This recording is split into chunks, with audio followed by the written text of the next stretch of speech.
So I got back into Magic the Gathering. And you know what? It's been pretty damn good. Granted, I had to let Sephiroth skewer my wallet for it, but honestly, I'm having a lot of fun with it right now. But yeah, let me tell you about the last time I played Magic. 5 years ago. So, up until high school, I had never played a card game before. That is, until I met my buddy. Let's call him John. Now, John was an avid Magic player, while my pleb butt had only ever played Go Fish and watched Yugi and Kaiba yell about trap cards. Safe to say, I had never played a card game for realsies. I don't think Playground Yu-Gi-Oh counts because the kid with the blue eyes white dragon always won. I was that kid. Remember when Yugi destroyed the moon? Anyway, John had introduced me to the game via our high school's Magic Club. I had gotten my first deck there and played Commander with him.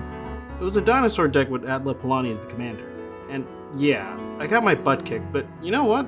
It was pretty fun. Dinosaurs became my bread and butter for the next few years. Which brings us to the Nicolas Cage incident in 2020. So, my other buddy, let's call him Rick. He had also never played a card game. Me, being the Magic player I was, asked if he wanted to try Magic. Enter John. John had decided that day when Rick was trying out the game to use an elf deck and end Rick's whole career. I don't remember the commander, but I can remember the trauma. So the game started, and Rick and I had only entered our first few turns, getting out some land, placing a soul ring, summoning a creature to, nothing crazy.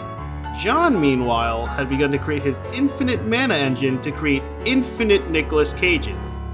Now you may be wondering, what the hell do you mean, Wump? Nicolas Cage isn't in Magic. Well, John's elf tokens were a picture of Legolas with Nicolas Cage's face crudely photoshopped on. And John decided today he was going to sit there and manually create infinite Nicolas Cages. He didn't just loop twice and say he's infinite, he sat there for 2 grueling hours creating Nicolas Cage tokens. After the first 10 minutes, me and Rick had given up already. But John was no quitter, and he proceeded to sit there and keep making tokens until he was satisfied. So safe to say, Rick did not like Magic. And after that game, neither did I. So I quit, which brings me to today, where I'm currently an active Yu-Gi-Oh player. And almost every game I play, I'm getting hit with Gojo's Unlimited Void as my opponent renders me useless before it even gets to my turn. Domain expansion. Infinite hand traps.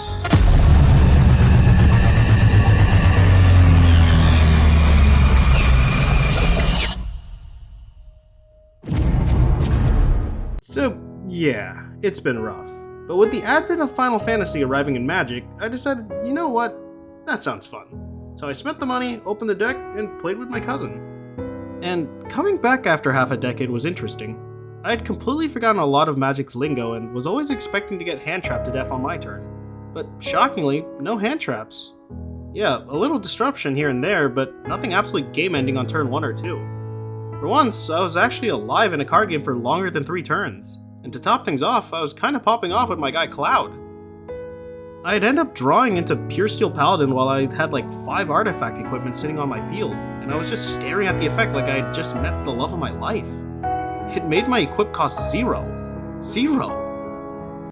So of course I slammed that man down like Yugi slams a Dark Magician down and Giga buffed my Cloud into a 24/24 with Trample, Lifelink, and Vigilance. Swung that big boy for game and was just sitting there in shock. That was a multi-turn game, and there was some back and forth interaction. That was anime as heck. So yeah, I'm playing Magic again.